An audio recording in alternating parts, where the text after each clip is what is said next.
اپنے دھرم میں مرنا اچھا ہے دوسرے دھرم کا وچار کرنے سے. اور ہم تو یہ بھی بولیں تو برا مت مانیے گا، ہم لوگ بھاگیشالی ہیں، اوروں کو تو ایک ہی دیوتا ہے، اگر وہ ناراض ہو جائیں تو دوسرے رسپانسبلٹی دے وارو نہیں بچتا.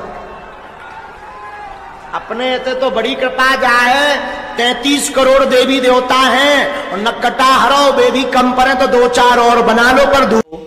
اب اگر میں ان سے سوال کروں کہ جیسے بہت سارے لوگ بھگوانوں کو بھی مان لیے، جبکہ بھگوان کی بیوی بھی ہے، بھگوان کے بچے بھی ہے اور بھگوان کا باپ بھی ہے، تو پھر اب سوال آئے گا کہ بھگوان کا دادا کون، بھگوان کا پردادا کون؟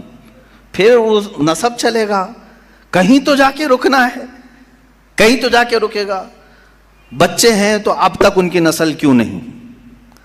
بھگوان کے بھی بیٹے بیٹیاں تھیں نا، بہت سارے بھگوانوں کا تذکرہ ہندوستان میں ہے، ان کے بیٹے بیٹیاں بتائی گئی ہیں، کتنے بیٹے تھے، رام کے بھی، کرشن کے بھی، سب کے بھی بتائے گئے ہیں بیٹے بیٹے. تو اب اولاد کہاں ہیں؟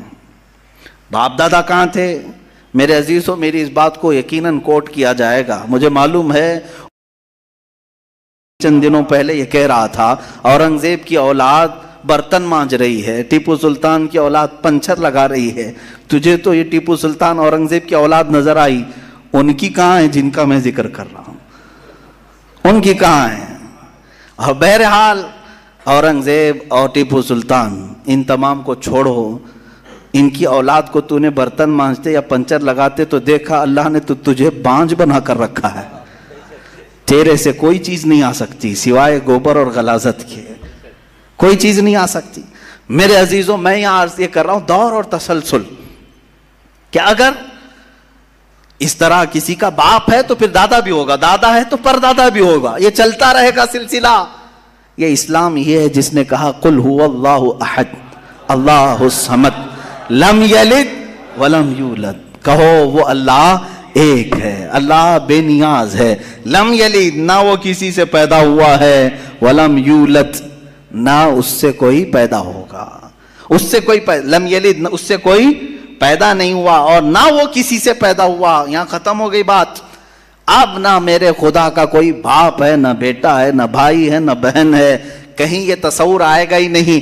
تم ہم سے یہ سوال نہیں کر سکتے کہ اللہ کے آباء و اجداد کہاں ہے، اولاد کہاں ہے. ہم نے خدا کو مانا ہی ایسے ہے کہ وہ جسم و جسمانیت سے بھی پاک ہے، رشتہ داری سے پاک ہے، کوئی نہ اس کا ہمتا ہے، ایک ہی سب کی سنتا ہے. یہ اللہ تبارک و تعالیٰ کے متعلق ہمارا یقین یہی ہے. عزیزان گرامی وقار، دور اور تسلسل کا جو قانون ہے میں نے یہی بتایا کہ بعض لوگ اس چیز کے ذریعے سے بھی چاہیں تو ہدایت حاصل کر سکتے ہیں کہ کہیں تو جا کے ہمیں فل سٹاپ ہونا پڑے گا، کوئی تو ہے جو اینڈ ہے، اس کو کوئی پیدا کرنے والا نہ ہو، جا کر کے تمہیں ختم ہونا پڑے گا ایک نہ ایک جگہ، کہ کوئی تو ہے جو لاسٹ ہے، اس کو کوئی نہ پیدا کیا ہو. اگر اس کو بھی کوئی پیدا کیا ہے تو پھر یہ بھی بات ہے کہ اس کو بھی کوئی پیدا کیا ہوگا. تو ہمیں ایک ایسی ذات ماننی پڑے گی جس کو کوئی نہ پیدا کیا ہو، تبھی جا کر کے ہم یہ کہتے ہیں وہ جو ذات تم جا کر اینڈ ہوگے اسی کا نام اللہ رب العزت ہے، جس کو کسی نے پیدا نہیں کیا. یہ اسلام کا بہترین عقیدہ ہے. میرے عزیزو، توحید کسے کہتے ہیں؟ اب بات آتی ہے، وجود کی بات ہو گئی، اللہ ہے اتنا تو ماننا پڑے گا. اس کے لیے تو بہت ساری دلیلیں بچے بھی پکڑ کر کے بتا دیں گے. ایک خاتون، ہم نے بچپن میں پڑھا تھا، ایک بوڑھی عورت چرخہ سل رہی تھی، اس سے جا کر کسی نے پوچھا کہ اللہ ہے کہ نہیں ہے، تو اس نے کہا ہے. کیا دلیل ہے؟ کہا یہ میرا چرخہ جو سل رہا ہوں اسی یہی دلیل ہے اللہ کی. کہا کہ کیسے؟ کہا یہ چرخہ اس سے کپڑے سلتی ہوں، جب تک میں چلاتی نہیں یہ سلتا نہیں، مشین سلتی نہیں ہے کپڑے، اسی سے میں نے یہ یقین کر لیا کہ میرا چرخہ میرے چلائے بغیر نہیں چلتا، تو نظام کائنات پورا بغیر چلائے کیسے چلے گا؟ کوئی تو ہے. یہ ہو گئی بات وجود کی، کوئی تو ہے. اب آتی ہے توحید کی بات، کوئی تو ہے. اب ہمیں یہ بتانا ایک ہی ہے، کوئی تو ہے لیکن وہ جو ہے وہ ایک ہی ہے. یہاں پر بھی ہمیں اسلام نے جو فلسفہ دیا ہے، قانون دیا، وہ بہت ہی پیارا ہے. اس کی وجہ کیا ہے میرے عزیزو؟ چلو اب ہم توحید کی طرف آتے ہیں. توحید کہتے ہیں ایک ماننا، ایک ماننا. حقیقت میں دیکھا جائے تو دنیا کے اکثر مذاہب میں توحید کا شروع میں درس رہا. عیسائیت جو آئی ان میں بھی تھا، بعد میں یہ تثلیث کے قائل ہو گئے. یہودیوں میں بھی اللہ کو ہی مانتے، خدا کو ہی ماننا ہے. ہندوؤں میں بھی ایک کا ہونے کا تصور کتابوں میں ان کے موجود ہے. یہ اور بات ہے کہ انہوں نے ملا دیا، مسالے لگا دیے، الگ الگ ہو گئے. خالص جو اپنے دین پر باقی ہے الحمدللہ وہ اسلام ہے. آج بھی اللہ رب العزت ہے اور وہ ایک ہے. اس پر کیا دلیل ہے؟ اس پر بھی دلیلیں دینی ہوں گی مسلمانوں. عقلی دلیلیں بھی ہیں، نقلی دلیلیں بھی ہیں. نقلی دلیلیں ہمارے لیے، نقلی کا مطلب ہوا کسی جگہ سے ثابت ہے، قرآن سے، حدیث سے یہ ثابت ہے تو یہ نقلی دلیل. عقلی جو عقل بھی جس کو تسلیم کرے، عقل جس کو ایکسیپٹ کرے، وہ کیا ہے؟ اس بوڑھی عورت کا ہی میں بتا دوں جس نے چرخہ سلا اور چرخے کو چلانے میں اس نے کہا کہ اللہ ہے، کوئی تو ہے، کیونکہ میری مشین بغیر چلائے نہیں چلتی. تو اس سے صاحب نے جس نے سوال کیا پوچھا کہ اچھا ہے تو کیا وہ ایک ہے کہ دو ہے؟ کہا نہیں ایک ہی ہے. کہا وہ کیسے؟ کہا دو ہو تو دیکھو تم سامنے بیٹھو، ادھر سے چلاؤ، میں ادھر سے چلاتی ہوں.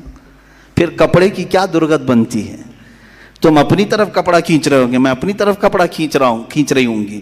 اس سے میں نے یہ یقین کر لیا میرے کپڑے کو سلنے کے لیے میرے چرخے پر ایک ہی کا ہونا ضروری ہے. دو بیٹھیں گے تو کپڑا پھر پائجامے کی بجائے کرتا ہو سکتا ہے، کرتے کی بجائے چڈی ہو سکتی ہے، کچھ بھی ہو سکتا ہے، کچھ بھی سل جاتا ہے. تو دو لوگ ایک مشین کو سلنے جائیں تو نظام درہم برہم ہو سکتا ہے. تو ایک پورے کائنات کا نظام اگر دو لوگ چلانے لگیں تو ایک دن ایک کہے گا نہیں میں آج بارش برساؤں گا، دوسرا کہے گا نہیں میں آج دھوپ ڈالوں گا، تیسرا کہے گا کہ نہیں میں آج چھاؤں ٹھنڈی پیدا کروں گا.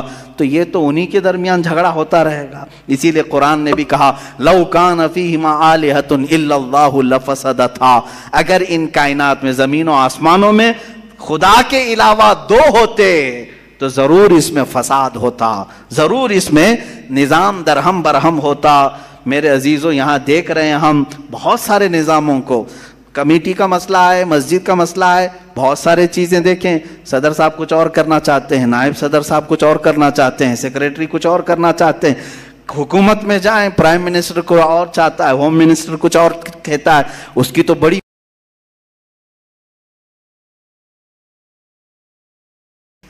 پتہ ہی نہیں ہے. لیکن نظام ایک ملک کا چلا رہے ہیں، ایک ملک کا چلا رہے ہیں. فساد اسی لیے ہو رہا ہے، فساد اسی لیے ہوتا ہے اور ان کو پتہ بھی نہیں رہتا. وہ بھاشن میں کچھ اور بول کے آیا، یہ پارلیمنٹ میں کچھ اور بول کے آیا.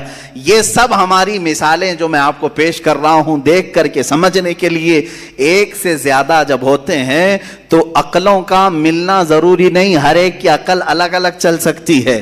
اب آئیے کوئی کہہ سکتا ہے نہیں بھائی اتحاد سے بھی تو کام ہو سکتا ہے، یونٹی سے بھی تو کام ہوتا ہے، کچھ جگہ ہوتا ہے نا.